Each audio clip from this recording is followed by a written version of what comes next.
narraciones de vida de santos y santas, el inspirador ejemplo a seguir para el combate católico de hoy.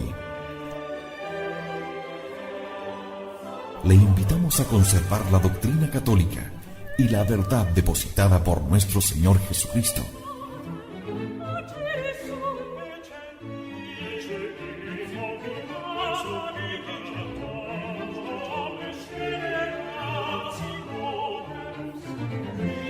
Somos Convicción Radio, auténtico catolicismo, por la gloria de Dios y la salvación de las almas.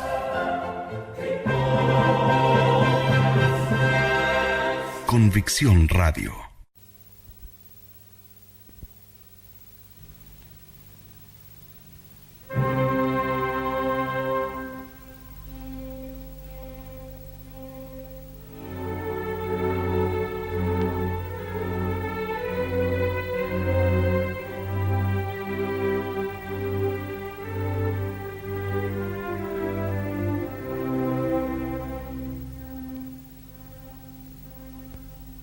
Por fin llegó el día en que debía quedar libre de verdad de mi profesión de retórico, de la que ya estaba libre con el corazón, y así ocurrió. Dios sacó también mis palabras de donde había sacado ya mi corazón, y yo se lo agradecía lleno de alegría, con todos los míos, camino de la finca. Además de la valiente Mónica y de su inseparable amigo Alipio, parece que fueron con él a Casichiaco, su hijo Adeodato y su hermano Navigio, algunos amigos y un alumno, Licencio, hijo de Romaniano de Tagaste. Agustín es a la vez padre guardián y padre maestro de aquel convento laico, pero guardián que a veces bromea y maestro que no se avergonzaba de aprender de los discípulos y de la indocta madre. Aquellos primeros días en Casichiaco fueron para él, sobre todo, temporada de convalecencia, porque hasta noviembre no empezaron los diálogos de que salieron las obras escritas en Brianza. Primero tuvo que pensar en recobrar la salud y en conocer mejor la Biblia, que había leído solo a trozos, más que nada con ocasión de las críticas maniqueas y las homilías exegéticas de San Ambrosio. Solamente el Evangelio de San Juan y las epístolas de San Pablo le eran hasta entonces familiares y habían ejercido decisiva influencia en su conversión al cristianismo. Ahora empezó a leer los salmos y se enamoró especialmente del cuarto, el que empieza: cuando le invoqué, me oyó mi Dios justo, y en mi tribulación me dilataste, en el cual tantas palabras debían parecer proféticas y corroborantes a Agustín.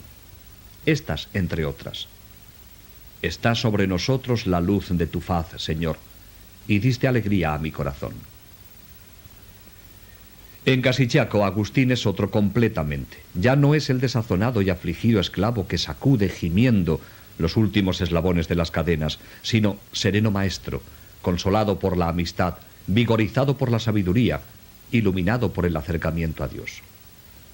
Bromea con Alipio, reprende jocosamente al poetilla Licencio, cuenta apólogos, lee poesías, hace juegos de palabras, en suma ríe.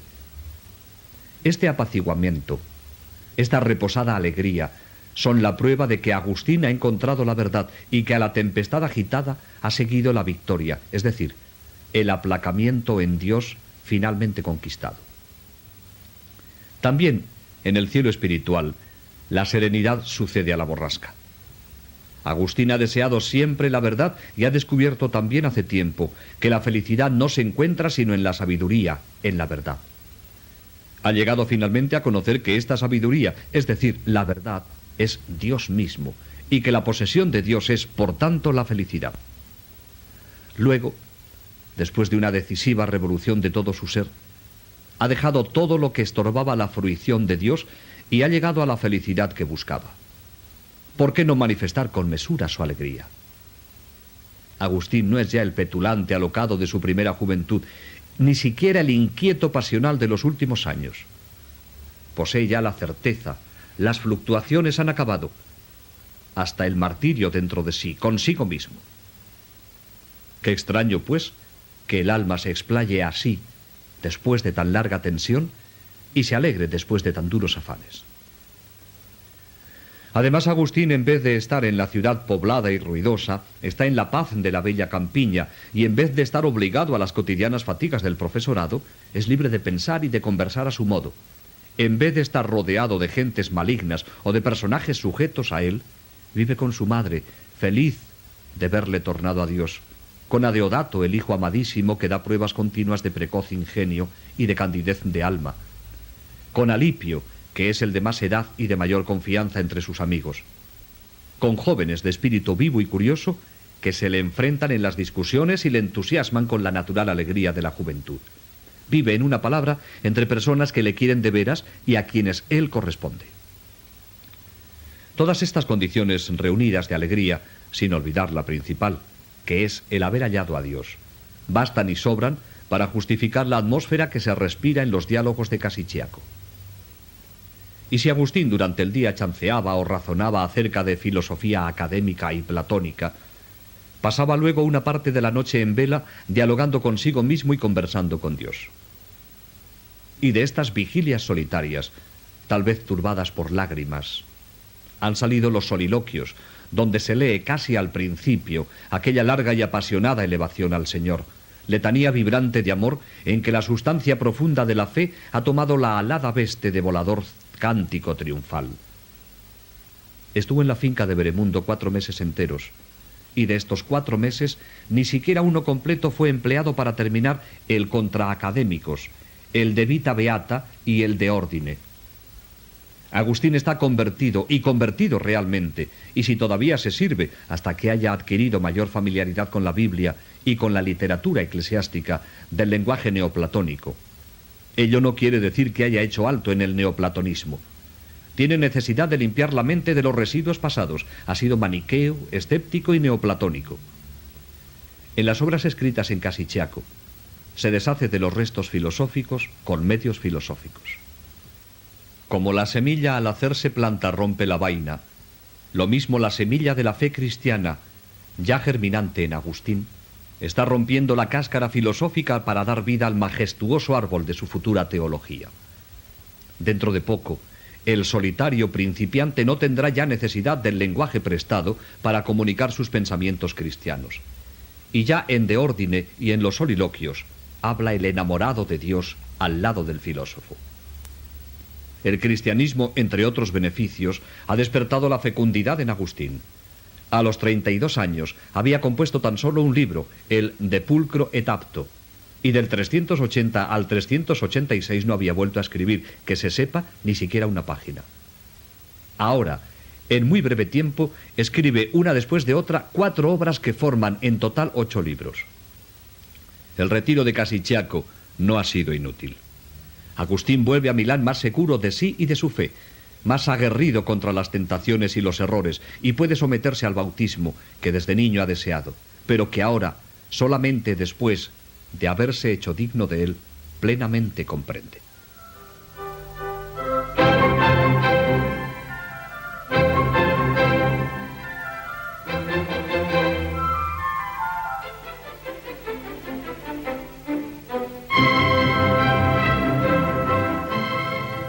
Cuando se acercaba el fin de las vacaciones escolares, esto es, a mitad de octubre, dice Agustín que hice saber a los de Milán que buscasen para sus estudiantes otro vendedor de palabras, porque había decidido servir a Dios y además no podía seguir con esa profesión por mi dificultad en respirar y mis dolores de pecho. También di a conocer por carta al obispo, el santo varón Ambrosio, mis antiguos errores y mi actual propósito, para que me indicase qué libros debía leer para prepararme y disponerme así a mejor recibir tan grande gracia como es el bautismo. Él me mandó leer el profeta Isaías. Me parece que porque éste anuncia con más claridad que los demás el Evangelio y la vocación de los gentiles. Sin embargo, como no entendí lo que comencé a leer y me pareció que el resto sería igual, lo dejé, pensando volver a leerlo cuando estuviese más familiarizado con las palabras divinas. Se ve que Agustín quiso obedecer a Ambrosio, pero es preciso confesar que el vigor lírico varonil del anunciador del Mesías no le subyugó. El libro le pareció oscuro y tornó a los salmos y a su San Pablo.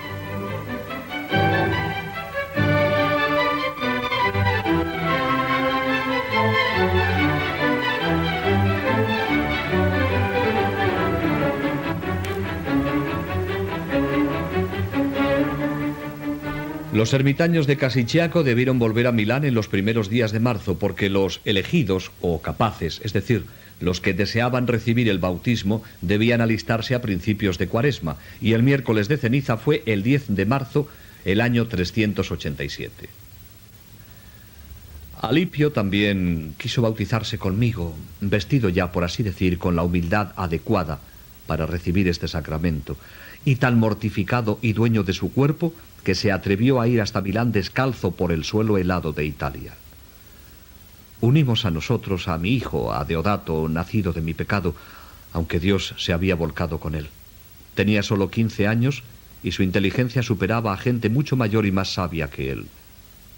Dios le enriqueció así, y se lo agradezco a mi Dios y Señor, creador de todas las cosas, poderoso para enderezar todos nuestros extravíos, porque yo en la educación de este niño no tuve nada que ver, solo mi pecado. Y si ahora lo educábamos según la ley de Dios, Él era quien nos lo inspiraba, ningún otro. Fue la gracia de Dios, esa es la verdad. Unimos pues a Deodato a nosotros en la gracia del bautismo. Queríamos, por tanto, instruirle en la ley de Dios. El bautismo era administrado en aquellos tiempos solamente en la noche, entre el sábado santo y la mañana de Pascua de Resurrección. Durante la Cuaresma, los candidatos eran instruidos para hacerse dignos de recibir el triple sacramento, pues entonces el bautismo, confirmación y primera comunión se administraban en la misma ceremonia. En aquellos meses de marzo y abril, Agustín se dirigió todos los días a una de las basílicas de Milán, quizá la de San Ambrosio, y pudo fortificar su alma en las solemnidades cotidianas de la liturgia. Oyó cantar los himnos que Ambrosio había compuesto y enseñado hacía más de un año. «Cuánto lloré», refiere Agustín al oír aquellos himnos y aquellos cánticos que resonaban en tu iglesia tan suavemente, y cuán profundamente me conmovían aquellas voces. Aquellas voces resbalaban dentro de mis oídos, destilaban la verdad en mi corazón, y en él suscitaban afectuosa piedad, y rompían mis lágrimas, y me encontraba satisfecho.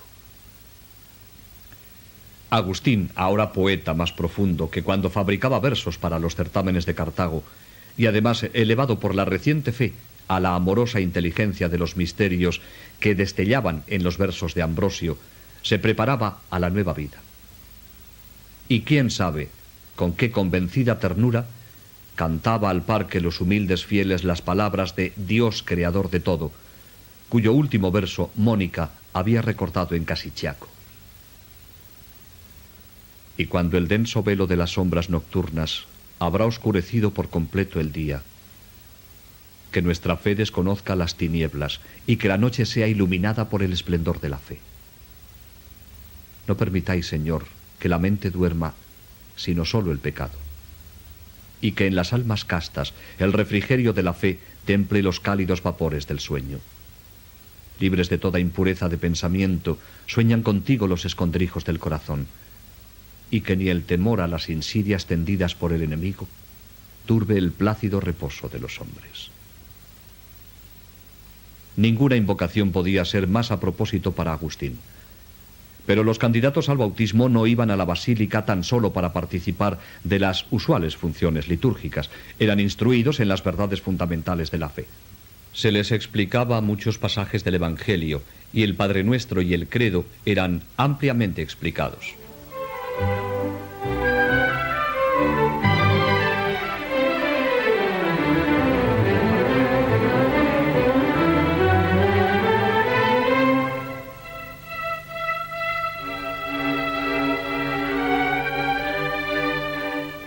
Había llegado la Semana Santa. El Jueves Santo, Agustín recitó en alta voz el credo, según era costumbre, ante la asamblea de los fieles. Aquel era el último día en que los catecúmenos podían ir al baño y sentarse a la mesa. En los días siguientes estaba ordenado un ayuno riguroso. Llegada la tarde del sábado, Agustín se dirigió a la basílica en que Ambrosio, como obispo, pronunció sobre él los últimos exorcismos y le impuso las manos, para que todo espíritu diabólico fuese arrojado para siempre de su alma. Luego, Agustín, con los demás, se arrodilló delante del obispo con la cara vuelta al oriente y prometió 3 veces solemnemente obedecer las leyes divinas. Ambrosio le alentó en la cara y le santiguó en la frente, en la boca, en los oídos y en el pecho.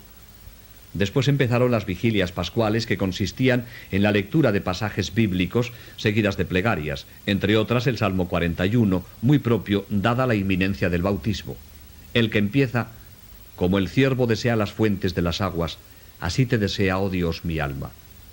Y parecía escrito a propósito para Agustín el versículo que dice: mi pan fueron mis lágrimas día y noche, mientras me repiten todo el día: ¿dónde está tu Dios? Terminada la vigilia, y ya casi apuntando el alba, Agustín con los compañeros se encaminó a la piscina del bautismo y, vuelto al oriente, renunció por 3 veces a Satanás, a sus pompas y a sus obras. Entonces fue ungido con el óleo bendito, cual atleta que se prepara a la última prueba, y por 3 veces fue sumergido en la pila bautismal. Ambrosio preguntaba: ¿crees en Dios Padre Omnipotente? Creo, respondía Agustín. ¿Crees en Jesús, Hijo de Dios? Creo. ¿Crees en el Espíritu Santo? Creo. Y recogido el triple asentimiento, Ambrosio bautizó finalmente al retórico númida en nombre de la Santísima Trinidad. Ya fuera del agua, un sacerdote ungió de nuevo sus miembros con óleo mezclado con bálsamo, y el obispo, después de haberle vestido con una túnica blanca, le impuso una vez más las manos sobre la cabeza y le hizo el signo de la cruz en la frente, es decir, lo confirmó. Luego, según la costumbre, que solo se encuentra en la iglesia milanesa, se inclinó para lavarle los pies, en memoria de las palabras de Jesús, que el que sale del baño no necesita sino lavarse los pies. Ambrosio está ahora casi arrodillado ante Agustín. El que no tuvo tiempo para ocuparse de Agustín, ahora se baja ante él, casi como un siervo.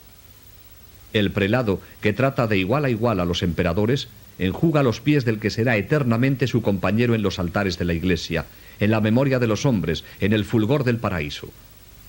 Los 2 santos están uno frente a otro, quizá por última vez en su vida terrestre, y el más viejo se humilla al más joven, el más famoso al más oscuro, el maestro al discípulo. A los bautizados se les entregaba una vela y en blanca procesión volvían a la basílica, donde se cantaba el Gloria in excelsis Deo. Luego se celebraba la misa de Pascua, en la que eran admitidos por primera vez a la comunión eucarística. Y despuntó el sol que debía iluminar aquel 25 de abril de 387, la fiesta de la resurrección. Agustín había entrado a la claridad de aquella aurora memorable, en el ejército de Cristo, en el cual será hasta la muerte primero soldado, luego capitán. El deseo de su niñez, resucitado con tanta más clara persuasión en el apogeo de su virilidad, está satisfecho. Su alma enturbiada y consternada, en la que todas las artes del mal intentaron en vano borrar la señal de la cruz materna, está aplacada, recuperada, feliz. Todavía corre por sus mejillas las lágrimas, pero son lágrimas de amor, lágrimas de dulzura. Y grande como la alegría de Agustín, si no mayor, fue la de Mónica, que asistió al triple sacramento del Hijo, ya vuelto con ella al mismo asilo de santidad, como en los primeros años de su infancia. Y si su corazón no le pertenecía por completo, como entonces, esta vez solo tenía que compartirlo con Cristo.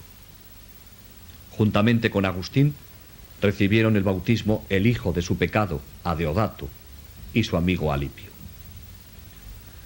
Fuimos bautizados, escribe Agustín, y desapareció de nosotros la preocupación que teníamos por nuestra vida pasada.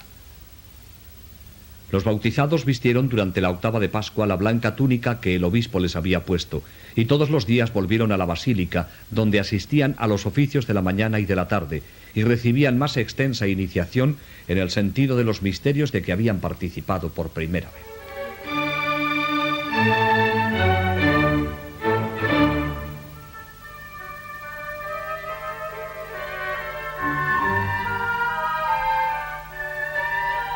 A primeros de mayo, Agustín debió pensar en la partida.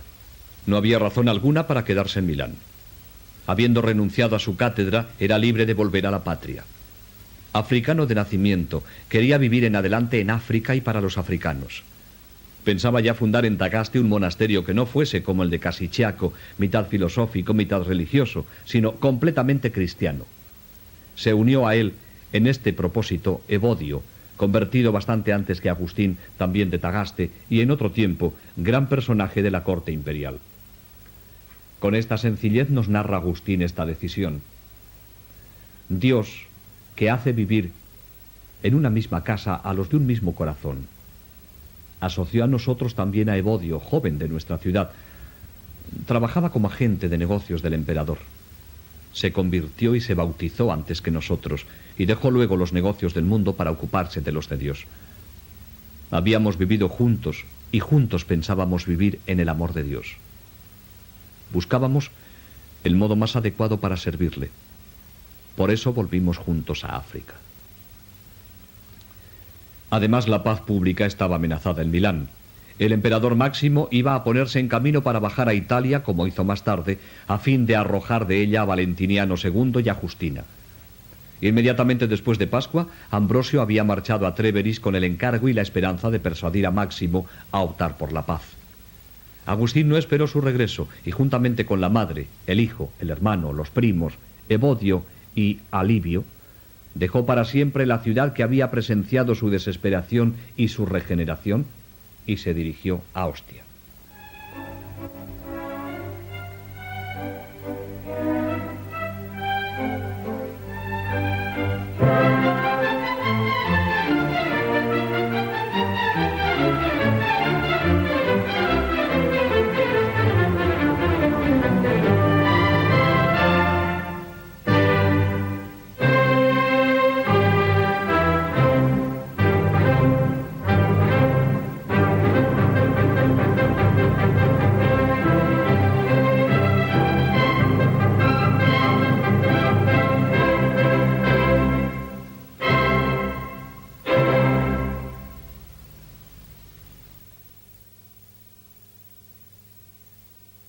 Convicción Radio, siempre por la verdad.